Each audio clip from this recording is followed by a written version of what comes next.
Hello guys, welcome to week 8. This week what you're going to be doing is finishing up your rough draft for paper 2, and you'll also be introduced to paper 3. So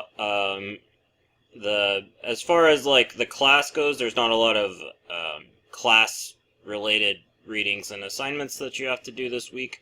The ones that you have here, you'll see you've mostly read already, so you'll just need to re-examine those a little bit. But yeah, mostly what you're going to be doing is working on your draft for paper 2, finishing it up, turning it in by Wednesday, and doing feedback on everyone else's posts. But you'll also be looking ahead to your argument paper that will be coming up. So let's go ahead and go through some of these. This first one, your first thing that you'll look at this week is just a brief slideshow over transitions and the different kinds of transitions that appear in papers. So it's designed to help you with transitions in your own work, though most of you guys are pretty good at that, it seems like. So look through these, read through this. Next one here. This is about shaping a conclusion. So we've done introductions already, and we covered that last week, but this week you will be writing your body paragraphs and conclusions, and so this is talking about a set of rules, I guess, that will make your conclusions stronger. A lot of people have trouble with conclusions. They don't really know how to end things. I always had trouble with that too. So the lady in this video does a really good job of explaining some of the main problems that people have with them and explaining what one is actually supposed to do. The next thing here, these are examples that you've been given again for different transitions and conclusions in readings, but these are all readings that you've already had. So this is A Bridge Called My Back by Gloriana Anzaldúa, and then Martin Luther King's Letter from the Birmingham Jail, What a Black Woman Wishes Her Adoptive White Parents Knew, etc. So you've read all of these before, so just look through them again. Observe how they're doing transitions and observe how they're doing conclusions, and take what you learned from that into your own paper. Excuse me.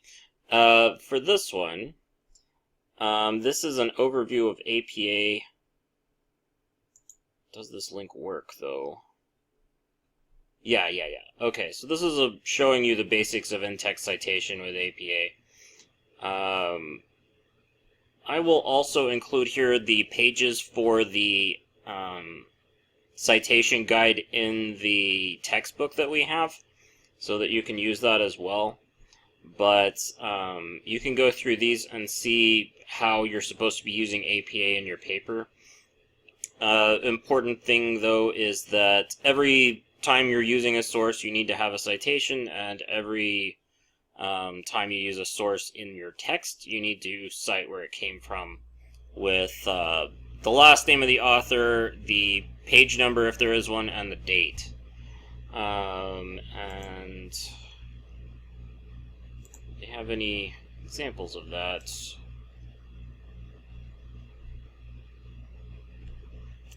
Okay, so parenthetical citation in APA kind of looks like this. Last name and date usually, because most of the time you're not going to have page numbers. Also, though, if you just mention this person's name and when it was published in your text, you don't actually have to put this. So a lot of people will just do it that way. Okay, so look over that for APA. I will also, again, include page numbers for the APA section of our book. This one here, this is your assignment page for assignment number 3, the argument paper. This is what you're going to be starting on next week, while you're also finishing up your final drafts for paper 2. So this is just to get you started thinking about it. I wouldn't even really touch this if I were you until after you've turned in your draft for paper 2. But this goes over the concept of what we're looking for with an argumentative paper. And down here in the resources, you have your assignment page that you can look at as well. It's a few pages long, and it covers all of the parameters of the paper. So 5 to 6 pages plus a works cited page, typed of course. APA, we're just going to use APA in here because all of you guys are doing social work, and that's going to use APA. 5 to 6 sources, minimum of 5 to 6 indirect quotes with proper documentation style. And students are expected to complete at least 2 drafts and 2 peer reviews to complete this assignment. So that's your, like, for your paper 2, you're doing your first draft now, and then your second draft will be the one you turn in next week.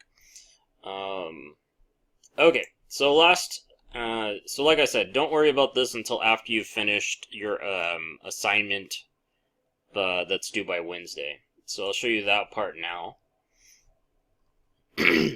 So by Wednesday, you need to finish up your draft for paper 2.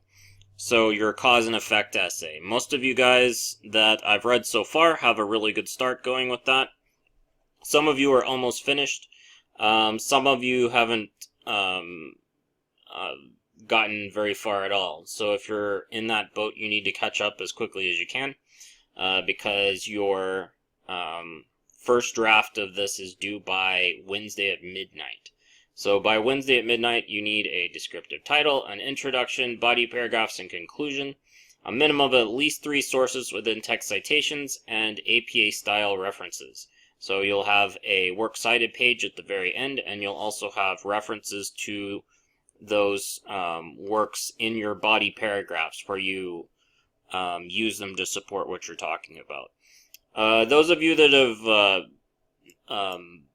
that turned in like mostly completed drafts last week, we're doing a really good job with that. So by Wednesday, you'll need to have that in. And then by Saturday, you're going to need to go and peer review at least 2 members of your group with constructive feedback for their work. Provide detailed feedback using the praise, question, wish model that we talked about last time, and address these questions. Does the conclusion summarize the claims of the main point? Cause and effect. Avoid bringing up new ideas. Leave readers with lasting thoughts. A sense of having learned something new and inspiration to act. Do the transitions. Use appropriate transition words or phrases. Make these sentences and paragraphs fit together. And give a sense of flow to the essay. Help the essay avoid any gaps in thought or logic. Achieve transitional thought. So connecting everything together. Does the essay integrate appropriate sources using APA format? All right, and so on top of this, you should also add anything else that you think would help the reader, maybe a source that you think they would like to use. I'm sorry, the writer rather.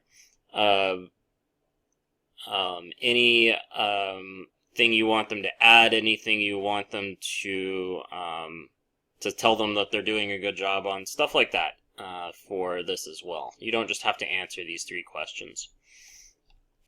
All right. So that's your assignments for this week. Get to writing, everyone. I'll see all of you in the discussions.